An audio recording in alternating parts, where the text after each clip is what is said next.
So the next movie you were mentioning was Fear in Red, aka Eastern Heroes, 1991. So there's Mark Ruffin, Robin Chu, James Ha, Conan Lee, Lee Chun-ha, To Guai-Fai, also the woman who becomes criminal. So this is the movie actually that you got killed off because you need to finish shooting Operation Condor. Yeah. This was another film that had been shelved, like Blonde Fury. If you notice the continuity, there's a huge lack in continuity because all these scenes have Conan Lee in it. And all of a sudden the movie now just shifts to something else, you know. Yeah, at the end with Robin Chu. It had been shelved for quite a while. They took it off the shelf and, you know, again, recast. And I get brought in playing this, you know, Vietnamese kind of mafia leader, what have you. But again, this was another film like In the Line of Duty 5 where I was really, you can tell by my character that I would have been in the film all the way to the end, you know, probably fighting Robin Shaw at the end. So, but as it would be, who was the tiger on the mountain in Hong Kong at the time? Jackie Chan. So anything he says, everyone else has to say, yes, sir. So they had to kill me off. And, you know, yeah, it's funny. I always say I have died every which way you can imagine in every Hong Kong film, whether, you know, stabbed, shot, thrown off a building, thrown in the ocean, you know, every which way.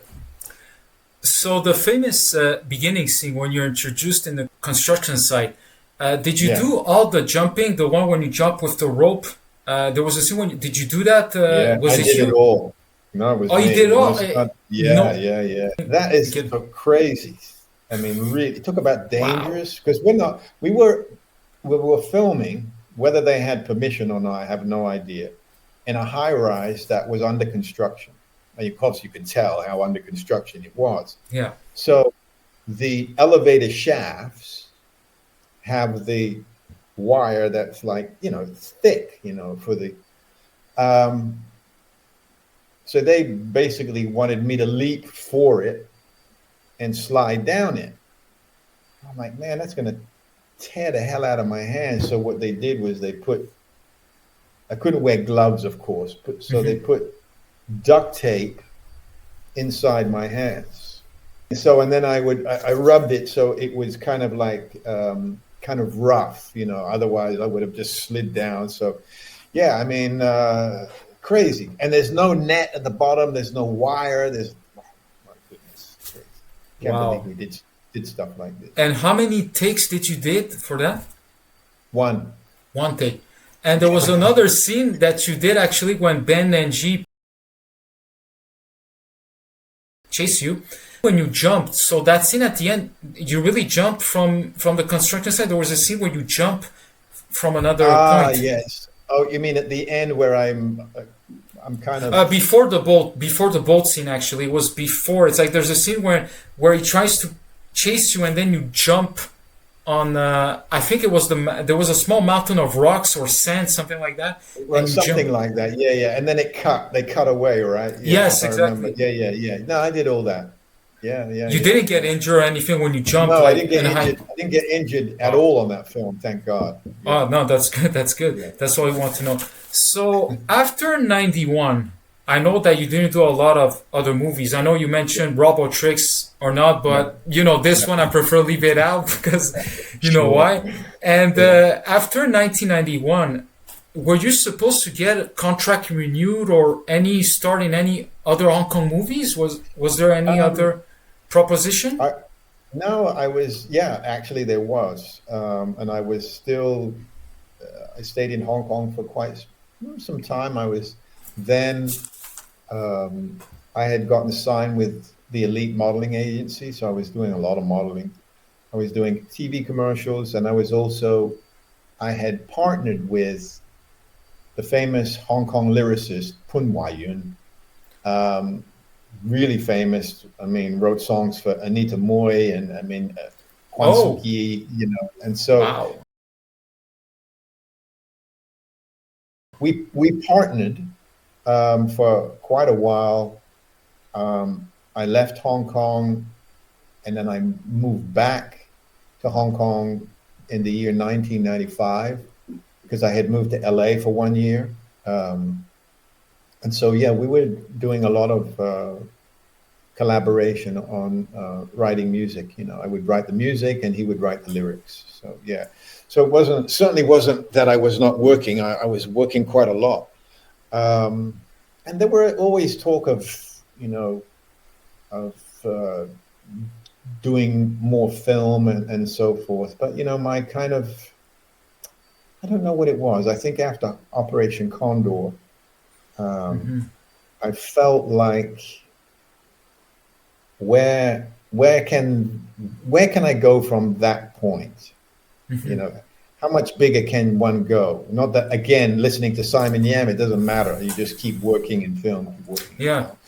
But I felt it was, I had kind of run my time, and I felt it was important to head back to the United States. And then it was at that point then that I decided to open up the school and what have you, and my life took a different direction for sure. So when you mentioned composing songs with the person you just mentioned who wrote songs for Anita Moy, those songs you were composing, was that specifically for those Hong Kong singers like Anita Moy, Leslie Cheung, or... Yeah, Cantopop. Cantopop, which I'm a fan of. I love the Cantopop since a year now. And you compose for who? For Anita Moy, for Leslie Cheung? No. For not. Do you know Kwan Suk Yee? No, sorry. Cynthia Kwan. Oh, big, beautiful voice. Cynthia Kwan. So yeah, a number of. I think, if I'm not mistaken, she's still singing in Vegas and Atlantic City and what have you. So, yeah. Outside of Anita Moy, who was there? I know Andy Lau was a singer as well. Did you compose songs for him or any other? No, not for no. It was there were a number of upcoming female singers who we worked with. Kwan Suk Yee was probably the biggest. And I had met her early in the start of her career when I first moved to Hong Kong. So yeah, and of course, by doing that, it kind of cemented what would happen later on here in the U.S. Well, I'm not in the U.S. at the moment, but yeah, and starting my own kind of musical collaboration with other, artists that I've been working with. So during your time in Hong Kong, you met some actors, actresses, and singers outside who weren't part of the movies you were involved in. I was just wondering, because since you mentioned Anita Moy, I want to talk about that, because you mentioned to me via text message that you met her, but you never had any photo, but you went to party with her and everything. I was just wondering because I was so fascinated by her story, because I remember seeing her back with Drunken Master and Rumble in the Bronx. But I didn't know much about her life until it captivated my attention back in May 2024. It's a sad and tragic story because it is Leslie Cheung and Anita Moy, one of the two famous people in Hong Kong. I'm not even born in Hong Kong, and we don't know what's going on outside of Canada. We only know like United States news. And when I became a fan, I was so deeply moved by their performance. Even the Cantopop, I became a massive fan. I even wrote a publication regarding Anita Moy last summer. How did you meet her, and what was it like meeting her? Because if she was alive, I would love to have invited her on the podcast if it was possible. My girlfriend, Hong Kong girlfriend at the time, was she was an amazing dancer. but she worked as a video disc jockey. Okay, yeah. And was mainly in hot gossip. Mm-hmm. And but one of the things that Anita would always hang out was on the Hong Kong side, which was in Lang Kwai Fong. Lang Kwai Fong is the famous like club area where all the expats would go, and all the Hong Kong, you know, if you weren't hanging out in Jim Sargé at Hot Gossip or a few of the other clubs, you would then spend the rest of the evening in Lang Kwai Fong. And so my then girlfriend Winnie, you know, many times she would like to go to some of the discotheques, you know, in Lang Kwai Fong. And of course, this is always, you would always see Anita Mui and, Wow. you know, and she, man, she loved to party. She loved to dance. And it really was just like, it was just a cool scene. I've always loved to dance myself too. But Hong Kong was a very special place in terms of that. It was just, everybody was just cool with each other. You know, there was no like an air of, stuffiness and I'm not going to dance with you, or, you know, I mean, just everyone kind of just mingle together. If you could, you know, and Anita Moy surely could dance. Oh yeah, absolutely. So it was a great thing. So we would all be on the dance floor, kind of just, you know, kind of doing this thing between kind of us. And sometimes we would start this kind of battling thing, which became really famous during the era of, you know, when people started breakdancing and stuff. And so you would get out there, and then the dance floor would split up. You know, it would be like something out of Saturday Night Fever, and you'd start battling back and forth. Yeah, but yeah. This is what I remember of Anita.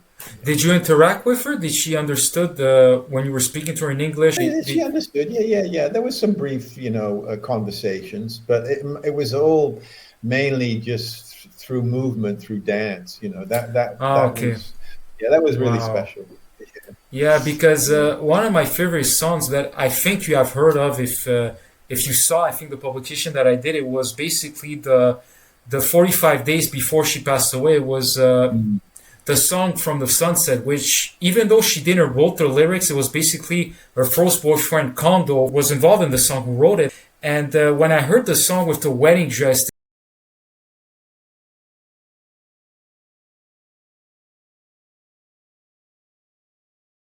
this is one of the saddest, best performance I've seen, because I've seen some concert online, but this one was like the piece of cake. I was like, oh my God, I wanted to cry. 21 years after, it's still sad, because you got two people who are no longer with us.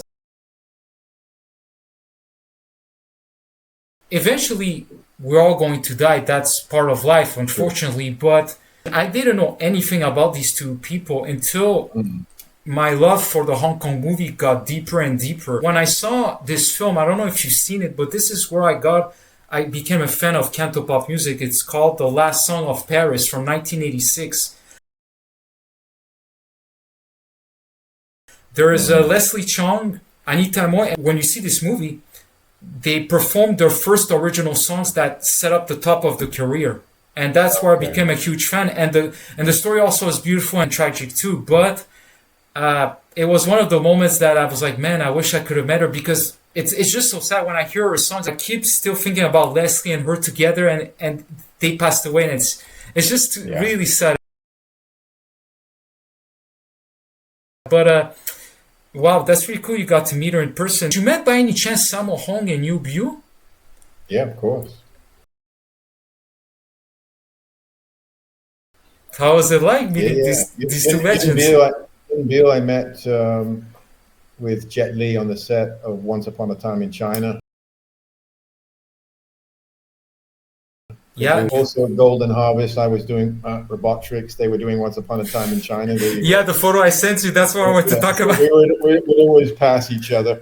Yeah. Sammo Hung, I met, funnily enough, I met him in the locker room at a health club. And I remember seeing him. He was this, you know, stout, stocky with a towel on. And I remember what got me was looking at his legs. His legs had so many scars and Wow. welts, yeah, like they'd been beaten with sticks, which probably happened, you know, during his training over the years. But other than that, no, we didn't actually Interact. we didn't interact. No, that experience, you know, obviously my Yeah. brother there, Robert Samuels, got to do. Yeah. Ah, Bobby. But there's always, Yeah. you know, so cool. Even though you don't interact, you got to at least see them. Right. That's really Yeah. cool. Of all the phenomenal actors you've been involved with, the director, the producers that you work with, what was the best knowledge or pointer that they gave you for your career?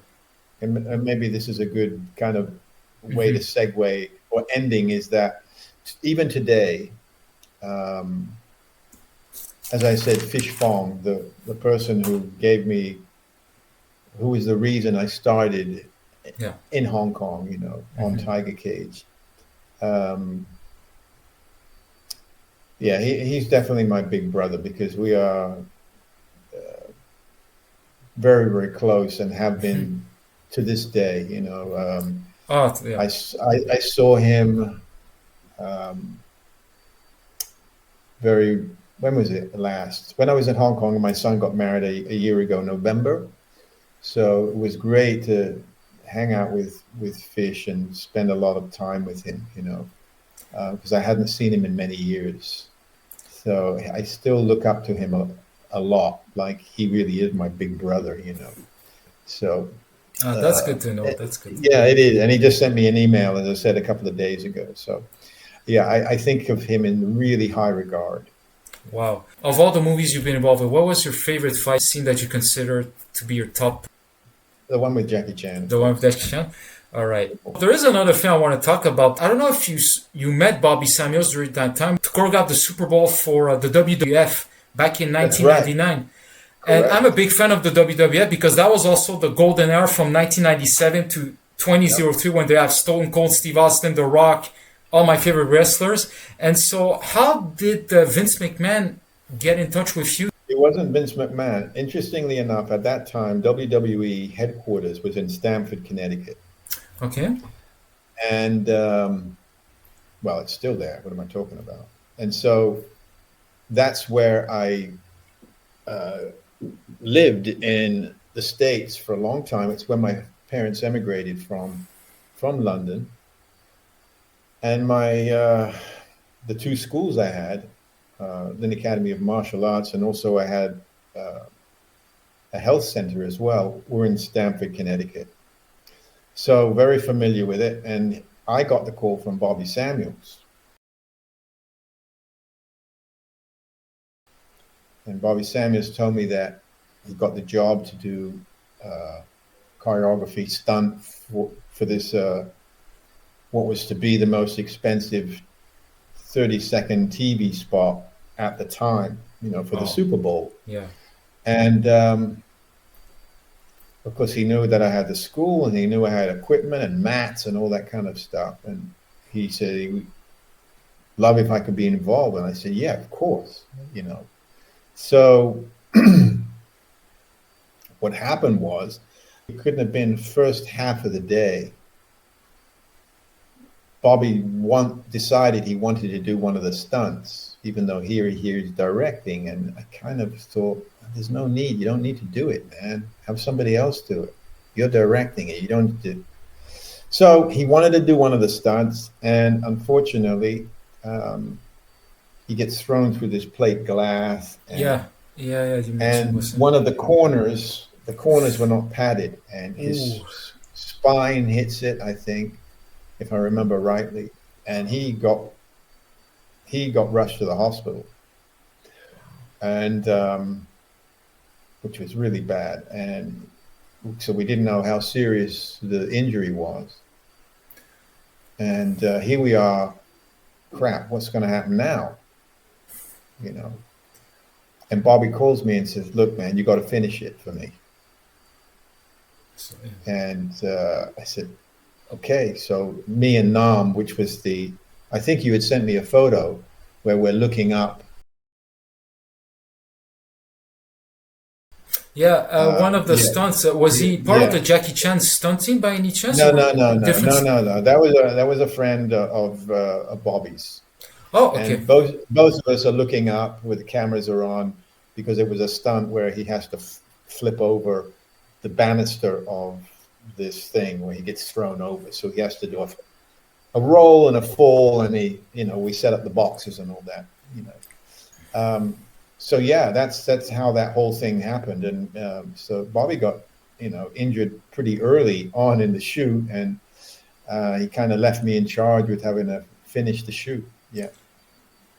Okay.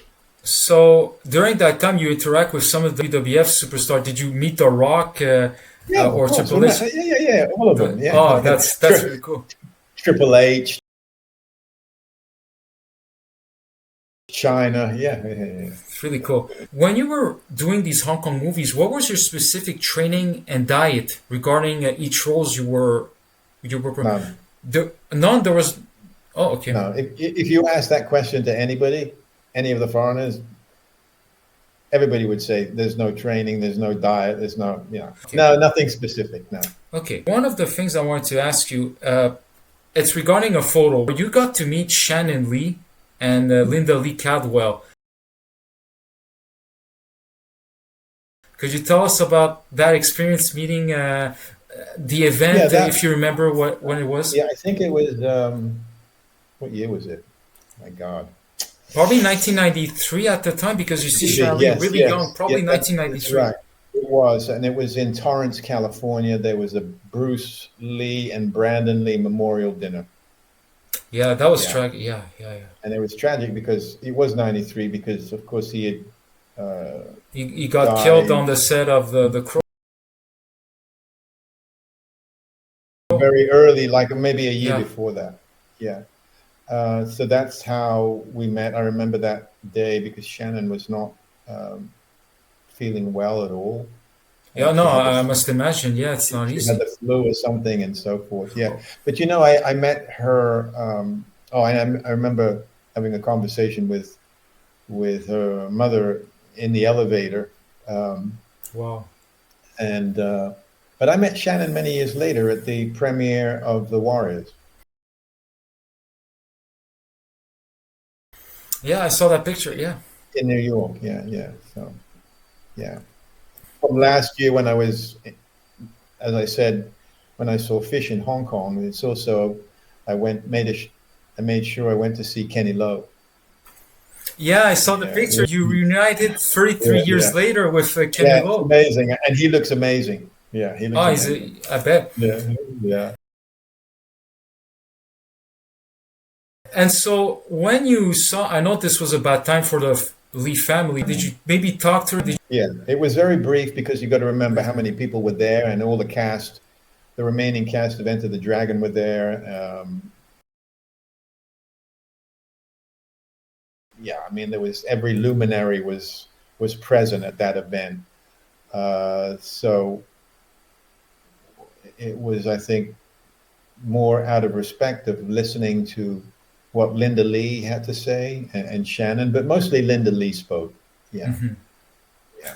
You are traveling all around as a humanitarian, teaching martial arts seminars, being wise, captivate, and expanding your life lessons to youngsters, showing the value and ethics. And recently you just opened the dojo Ling Gar Legacy in Beirut. First of all, congratulations on that. Thank you.